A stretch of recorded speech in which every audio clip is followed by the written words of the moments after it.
ಹಾಗಾದ್ರೆ ಸ್ನೇಹಮಯಿ ಕೃಷ್ಣ ಅವರ ವಾದ ಏನು? ಆರೋಪ ಮಾಡಿದ್ರಲ್ಲ, ಅವ್ರ ವಾದ ಏನು? ಒಂದೊಂದಾಗಿ ನೋಡ್ತಾ ಹೋಗೋಣ ಬನ್ನಿ. ಸ್ನೇಹಮಯಿ ಕೃಷ್ಣ ಸಲ್ಲಿಸಿದ್ದ ಖಾಸಗಿ ದೂರು ವಿಚಾರಣೆಯನ್ನ ಮಾಡಿದ್ರು.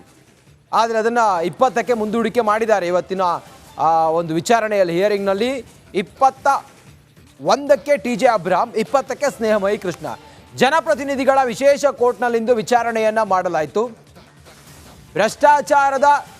ಭ್ರಷ್ಟಾಚಾರ ತಡೆ ಕಾಯ್ದೆಯ ಅಡಿ ಸೆಕ್ಷನ್ 19ರ ಅಡಿ ದೂರು ಸಲ್ಲಿಕೆ ಮಾಡಲಾಗಿದೆ.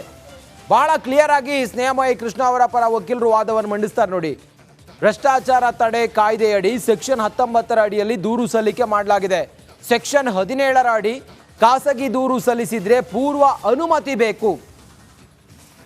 ಸೆಕ್ಷನ್ 19ರ ಅಡಿ ದೂರು ಪರಿಜ್ಞಾನಕ್ಕೆ ಪಡೆಯಲು ಅನುಮತಿ ಬೇಕಿಲ್ಲ ಅನ್ನೋದು ವಾದವನ್ನು ಮಂಡಿಸ್ತಾರೆ ಸ್ನೇಹಮಯಿ ಕೃಷ್ಣ ಅವರ ಪರವಾದ ವಕೀಲರು. ಆದರೂ ಕೂಡ ದೂರುದಾರರು ಪ್ರಾಸಿಕ್ಯೂಷನ್ಗೆ ಅನುಮತಿ ಕೋರಿದ್ದಾರೆ. ಅನುಮತಿಯನ್ನು ಕೋರಿದ್ದಾರೆ.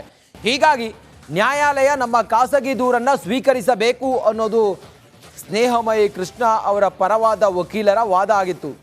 ಮುಂದುವರೆದು ಅವರು ಮಾತಾಡ್ತಾರೆ. ದೂರುದಾರರ ಪರ ಹಿರಿಯ ವಕೀಲೆ ಲಕ್ಷ್ಮೀ ಅಯ್ಯಂಗರ್ ಅವರು ವಾದ ಮಾಡ್ತಾರೆ ನೋಡಿ. ದೂರುದಾರರ ಪರ ವಕೀಲೆ ಲಕ್ಷ್ಮೀ ಅಯ್ಯಂಗರ್ ಅವರು ವಾದವನ್ನು ಮಾಡ್ತಾರೆ. ಸ್ನೇಹಮಯಿ ಕೃಷ್ಣ ಅವರ ಪರವಾಗಿ ವಾದವನ್ನು ಮಂಡಿಸಿದ ವಕೀಲರು ಅವರು ಬಹಳ ಕ್ಲಿಯರ್ ಆಗಿ ಹೇಳ್ತಾರೆ. ಜನಪ್ರತಿನಿಧಿಗಳ ವಿಶೇಷ ಕೋರ್ಟ್ನಲ್ಲಿ ಏನು ವಿಚಾರಣೆ ಏನಿತ್ತು, ಅವರು ವಾದ ಮಂಡಿಸ್ತಾ ಹೇಳ್ತಾರೆ. ಸೆಕ್ಷನ್ 17ರ ಅಡಿಯಲ್ಲಿ ಇದು ದೂರು ದಾಖಲಾಗಿದೆ.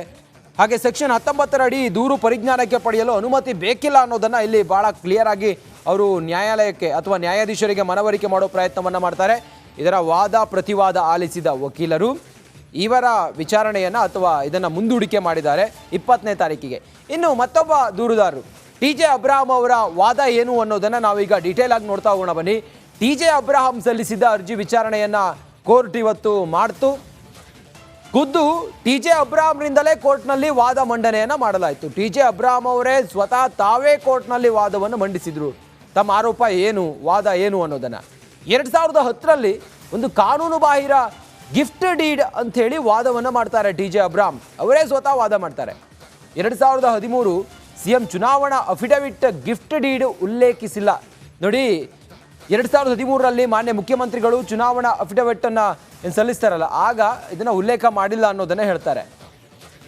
ಮುಂದುವರಿದು TJ ಅಬ್ರಹಾಂ ಅವರು ತಮ್ಮ ವಾದದಲ್ಲಿ ಭಾಳ ಸ್ಟ್ರಾಂಗ್ ಆಗಿ ನ್ಯಾಯಾಧೀಶರಿಗೆ ಮನವರಿಕೆ ಮಾಡಿಕೊಡೋದಕ್ಕೆ ಹೊರಡ್ತಾರೆ. 2014ರಲ್ಲಿ ಸಿದ್ದರಾಮಯ್ಯ ಕರ್ನಾಟಕದ ಮುಖ್ಯಮಂತ್ರಿ ಆಗಿದ್ರು. 2014ರಲ್ಲಿ CM ಆಗ್ತಾರೆ, ಕರ್ನಾಟಕದ CM ಆಗ್ತಾರೆ ಅವರು. ಜಮೀನಿಗೆ ಬದಲಾಗಿ ಪರಿಹಾರ ಬೇಕೆಂದು CM ಪತ್ನಿ ಮೂಡಾಗೆ ಅರ್ಜಿಯನ್ನು ಹಾಕಿದ್ರು. ಇನ್ ಡೀಟೇಲ್ ಆಗಿ ಏನೇನಾಯಿತು ಆಯಾ ಕಾಲಘಟ್ಟದಲ್ಲಿ ಅನ್ನೋದನ್ನು TJ ಅಬ್ರಹಾಂ ಅವರು ನ್ಯಾಯಾಧೀಶರಿಗೆ ಮನವರಿಕೆ ಮಾಡುವ ಪ್ರಯತ್ನವನ್ನು ಮಾಡ್ತಾರೆ ನೋಡಿ.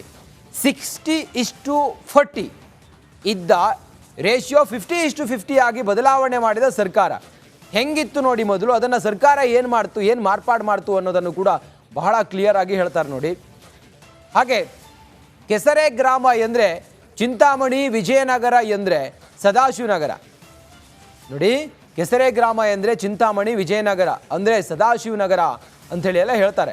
ಅಂದರೆ ಅವರು ವಾದದಲ್ಲಿ ಬಹಳ ಕ್ಲಿಯರ್ ಆಗಿತ್ತು. ಏನೇನಾಯಿತು ಇದರಲ್ಲಿ TJ ಅಬ್ರಹಾಂ ಅವರು ವಾದವನ್ನು ಮಂಡಿಸ್ತಿರ್ಬೇಕಾದ್ರೆ ನ್ಯಾಯಾಧೀಶರಿಗೆ ಪ್ರತಿಯೊಂದನ್ನು ಕೂಡ ಮನವರಿಕೆ ಮಾಡಿಕೊಡೋ ಪ್ರಯತ್ನವನ್ನು ಮಾಡ್ತಾರೆ. ಚಿಂತಾಮಣಿ ಜಮೀನಿಗೆ ಸದಾಶಿವನಗರದಲ್ಲಿ ಪರಿಹಾರ ನೀಡಿದ್ದಾರೆ. ಚಿಂತಾಮಣಿಯ ಜಮೀನಿಗೆ ಸದಾಶಿವನಗರದಲ್ಲಿ ಪರಿಹಾರ ನೀಡಿದ್ದಾರೆ. ಸದಾಶಿವನಗರ ಅಂತ ಹೇಳಿದರೆ ಅಲ್ಲಿ ಚಿನ್ನದಂಥ ಬೆಲೆ ಇದೆ. ಹೀಗಾಗಿ ಎಲ್ಲಿ ಪರಿಹಾರ ನೀಡಿದ್ದಾರೆ ಅನ್ನೋದೆಲ್ಲವನ್ನು ಕೂಡ ಎಳೆಯಾಗಿ ನ್ಯಾಯಾಧೀಶರಿಗೆ ಮನವರಿಕೆ ಮಾಡಿಕೊಡುವಂಥ ಪ್ರಯತ್ನವನ್ನು ಮಾಡ್ತಾರೆ. ಸದ್ಯಕ್ಕೆ ಸಿದ್ದರಾಮಯ್ಯ ಪತ್ನಿಗೆ ಮೂಡ ವಿಜಯನಗರದಲ್ಲಿ 14 ಸೈಟ್ ನೀಡಿದೆ ಅನ್ನೋದನ್ನು ಕೂಡ ನ್ಯಾಯಾಧೀಶರಿಗೆ ಮನವರಿಕೆಯನ್ನು ಮಾಡ್ತಾರೆ. TJ ಅಬ್ರಹಾಂ ಅವರೇ ವಾದವನ್ನು ಮಾಡಿಸ್ತಾರೆ. ಅವರ ವಾದವನ್ನು ಮುಂದೂಡಿಕೆ ಮಾಡ್ತಾರೆ. TJ ಅಬ್ರಹಾಂ ವಿಚಾರಣೆಯನ್ನು ಆಗಸ್ಟ್ 21ಕ್ಕೆ ಮುಂದೂಡಿಕೆಯನ್ನು ಮಾಡಿ ನ್ಯಾಯಾಧೀಶರು ಆದೇಶವನ್ನು ಹೊರಡಿಸ್ತಾರೆ. ಇನ್ನು ಈ ಕುರಿತಾಗಿ ಮತ್ತಷ್ಟು ಮಾಹಿತಿಯೊಂದಿಗೆ ನಮ್ಮ ಪ್ರತಿನಿಧಿ ನಾಗರಾಜ್ ಈಗ ನೇರ ಸಂಪರ್ಕದಲ್ಲಿ ಜಾಯ್ನ್ ಆಗಿದ್ದಾರೆ. ನಾಗರಾಜ್, ಬಹಳ ಸ್ವಾರಸ್ಯಕರವಾದಂತಹ ವಾದ ಪ್ರತಿವಾದ ಇವತ್ತು ನಡೀತು. ಸದ್ಯ ಏನಾಯಿತು ಫೈನಲಿ? ನ್ಯಾಯಾಧೀಶರು ಏನಂದ್ರು, ಏನಾಯಿತು ಇವತ್ತಿನ ವಾದ ಪ್ರತಿವಾದ? ರಂಜಿತ್, ಏನು ಮೂಡ ಹಗರಣಕ್ಕೆ ಸಂಬಂಧಿಸಿದಂತೆ ಇವತ್ತು 2 ಅರ್ಜಿಗಳ ವಿಚಾರಣೆಯನ್ನು ಜನಪ್ರತಿನಿಧಿಗಳ ವಿಶೇಷ ನ್ಯಾಯಾಲಯ ನಡೆಸಿದ್ದು. ಇದರಲ್ಲಿ ಪ್ರಮುಖವಾಗಿ ಮೊದಲಿಗೆ ಏನು ಸ್ನೇಹಮಯಿ ಕೃಷ್ಣ ಸಲ್ಲಿಸಿದ್ದ ಅರ್ಜಿಗೆ ಸಂಬಂಧಿಸಿದಂತೆ ಅವರ ವಾದವನ್ನು ಆಲಿಸಿದ್ರು. ಏನು ಇವತ್ತಿಗೆ ಆದೇಶವನ್ನು ನೀಡೋದಾಗಿ ಹೇಳಿದ್ದಂಥ ನ್ಯಾಯಾಧೀಶರು ಇವತ್ತು ಕೆಲ ಕಾಲ ಅವರ ವಾದವನ್ನು ಆಲಿಸಿದ ನಂತರ ಒಂದಷ್ಟು ವಿಚಾರಗಳನ್ನು ಅವರ ಸ್ನೇಹಮಯಿ ಕೃಷ್ಣ ಪರ ವಕೀಲರಿಗೆ ಕೇಳಿದ್ದು, ಯಾಕೆ ಈ ಒಂದು ಪ್ರಕರಣದಲ್ಲಿ ನನ್ನ ಮುಂದೆ 3 ಆಯ್ಕೆಗಳಿದ್ದಾವೆ, ಅದರಲ್ಲಿ ಪ್ರಮುಖವಾಗಿ ಒಂದು, ನಾನೇನಾದರೂ ಈ ಒಂದು ಅರ್ಜಿಯನ್ನು ತಿರಸ್ಕರಿಸಿದ್ದೆ ಆದರೆ ಯಾವುದೇ ಅವಶ್ಯಕತೆ ಇರಲ್ಲ, ಅರ್ಜಿ ತಿರಸ್ಕೃತ ಆಗುತ್ತೆ. ಆದರೆ ಎರಡನೇದಾಗಿ ನಾನು ಇದನ್ನು ಕಾಗ್ನಿಸೆನ್ಸ್ ತಗೊಂಡಿದ್ದೆ ಆದರೆ ಇದಕ್ಕೆ ರಾಜ್ಯಪಾಲರ ಒಂದು ಪೂರ್ವಾನುಮತಿ ಬೇಕಾಗುತ್ತೆ.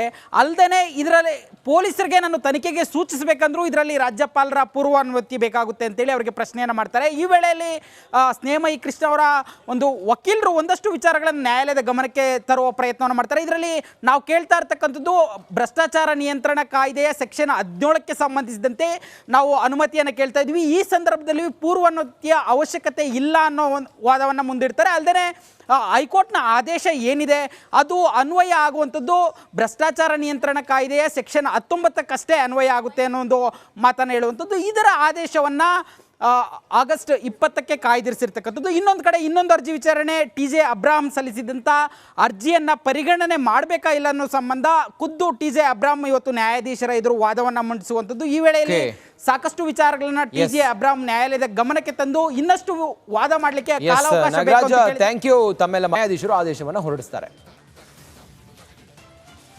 ನೀವು ಈ ಕುರಿತಾಗಿ ಮತ್ತಷ್ಟು ಮಾಹಿತಿಯೊಂದಿಗೆ ನಮ್ಮ ಪ್ರತಿನಿಧಿ ನಾಗರಾಜ್ ಈಗ ನೇರ ಸಂಪರ್ಕದಲ್ಲಿ ಜಾಯ್ನ್ ಆಗಿದ್ದಾರೆ. ನಾಗರಾಜ್, ಬಹಳ ಸ್ವಾರಸ್ಯಕರವಾದಂತಹ ವಾದ ಪ್ರತಿವಾದ ಇವತ್ತು ನಡೀತು. ಸದ್ಯ ಏನಾಯ್ತು ಫೈನಲಿ? ನ್ಯಾಯಾಧೀಶರು ಏನಂದ್ರು, ಏನಾಯ್ತು ಇವತ್ತಿನ ವಾದ ಪ್ರತಿವಾದ? ರಂಜಿತ್, ಏನು ಮೂಡ ಹಗರಣಕ್ಕೆ ಸಂಬಂಧಿಸಿದಂತೆ ಇವತ್ತು 2 ಅರ್ಜಿಗಳ ವಿಚಾರಣೆಯನ್ನು ಜನಪ್ರತಿನಿಧಿಗಳ ವಿಶೇಷ ನ್ಯಾಯಾಲಯ ನಡೆಸಿದ್ದು. ಇದರಲ್ಲಿ ಪ್ರಮುಖವಾಗಿ ಮೊದಲಿಗೆ ಏನು ಸ್ನೇಹಮಯಿ ಕೃಷ್ಣ ಸಲ್ಲಿಸಿದ್ದ ಅರ್ಜಿಗೆ ಸಂಬಂಧಿಸಿದಂತೆ ಅವರ ವಾದವನ್ನು ಆಲಿಸಿದ್ರು. ಏನು ಇವತ್ತಿಗೆ ಆದೇಶವನ್ನು ನೀಡೋದಾಗಿ ಹೇಳಿದ್ದಂಥ ನ್ಯಾಯಾಧೀಶರು ಇವತ್ತು ಕೆಲ ಕಾಲ ಅವರ ವಾದವನ್ನು ಆಲಿಸಿದ ನಂತರ ಒಂದಷ್ಟು ವಿಚಾರಗಳನ್ನು ಅವರ ಸ್ನೇಹಮಯಿ ಕೃಷ್ಣ ಪರ ವಕೀಲರಿಗೆ ಕೇಳಿದ್ದು, ಯಾಕೆ ಈ ಒಂದು ಪ್ರಕರಣದಲ್ಲಿ ನನ್ನ ಮುಂದೆ 3 ಆಯ್ಕೆಗಳಿದ್ದಾವೆ, ಅದರಲ್ಲಿ ಪ್ರಮುಖವಾಗಿ ಒಂದು, ನಾನೇನಾದರೂ ಈ ಒಂದು ಅರ್ಜಿಯನ್ನು ತಿರಸ್ಕರಿಸಿದ್ದೆ ಆದರೆ ಯಾವುದೇ ಅವಶ್ಯಕತೆ ಇರಲ್ಲ, ಅರ್ಜಿ ತಿರಸ್ಕೃತ ಆಗುತ್ತೆ. ಆದರೆ ಎರಡನೇದಾಗಿ ನಾನು ಇದನ್ನು ಕಾಗ್ನಿಸೆನ್ಸ್ ತಗೊಂಡಿದ್ದೆ ಆದರೆ ಇದಕ್ಕೆ ರಾಜ್ಯಪಾಲರ ಒಂದು ಪೂರ್ವಾನುಮತಿ ಬೇಕಾಗುತ್ತೆ. ಅಲ್ಲದೆ ಇದರಲ್ಲಿ ಪೊಲೀಸರಿಗೆ ನಾನು ತನಿಖೆಗೆ ಸೂಚಿಸಬೇಕಂದ್ರೂ ಇದರಲ್ಲಿ ರಾಜ್ಯಪಾಲರ ಪೂರ್ವಾನುಮತಿ ಬೇಕಾಗುತ್ತೆ ಅಂತೇಳಿ ಅವರಿಗೆ ಪ್ರಶ್ನೆಯನ್ನು ಮಾಡ್ತಾರೆ. ಈ ವೇಳೆಯಲ್ಲಿ ಸ್ನೇಹಮಯಿ ಕೃಷ್ಣ ಅವರ ಒಂದು ವಕೀಲರು ಒಂದಷ್ಟು ವಿಚಾರಗಳನ್ನು ನ್ಯಾಯಾಲಯದ ಗಮನಕ್ಕೆ ತರುವ ಪ್ರಯತ್ನವನ್ನು ಮಾಡ್ತಾರೆ. ಇದರಲ್ಲಿ ನಾವು ಕೇಳ್ತಾ ಇರ್ತಕ್ಕಂಥದ್ದು ಭ್ರಷ್ಟಾಚಾರ ನಿಯಂತ್ರಣ ಕಾಯ್ದೆಯ ಸೆಕ್ಷನ್ 17ಕ್ಕೆ ಸಂಬಂಧಿಸಿದಂತೆ ನಾವು ಅನುಮತಿಯನ್ನು ಕೇಳ್ತಾ ಇದ್ವಿ. ಈ ಸಂದರ್ಭದಲ್ಲಿ ಪೂರ್ವಾನುಮತಿಯ ಅವಶ್ಯಕತೆ ಇಲ್ಲ ಅನ್ನೋ ಒಂದು ವಾದವನ್ನು ಮುಂದಿಡ್ತಾರೆ. ಅಲ್ಲದೆ ಹೈಕೋರ್ಟ್ನ ಆದೇಶ ಏನಿದೆ ಅದು ಅನ್ವಯ ಆಗುವಂಥದ್ದು ಭ್ರಷ್ಟಾಚಾರ ನಿಯಂತ್ರಣ ಕಾಯ್ದೆಯ ಸೆಕ್ಷನ್ 19ಕ್ಕಷ್ಟೇ ಅನ್ವಯ ಆಗುತ್ತೆ ಅನ್ನೋ ಒಂದು ಮಾತನ್ನು ಹೇಳುವಂಥದ್ದು. ಇದರ ಆದೇಶವನ್ನು ಆಗಸ್ಟ್ 20ಕ್ಕೆ ಕಾಯ್ದಿರಿಸಿರ್ತಕ್ಕಂಥದ್ದು. ಇನ್ನೊಂದು ಕಡೆ ಇನ್ನೊಂದು ಅರ್ಜಿ ವಿಚಾರಣೆ TJ ಅಬ್ರಾಹಂ ಸಲ್ಲಿಸಿದಂಥ ಅರ್ಜಿಯನ್ನು ಪರಿಗಣನೆ ಮಾಡಬೇಕಾ ಇಲ್ಲ ಅನ್ನೋ ಸಂಬಂಧ ಖುದ್ದು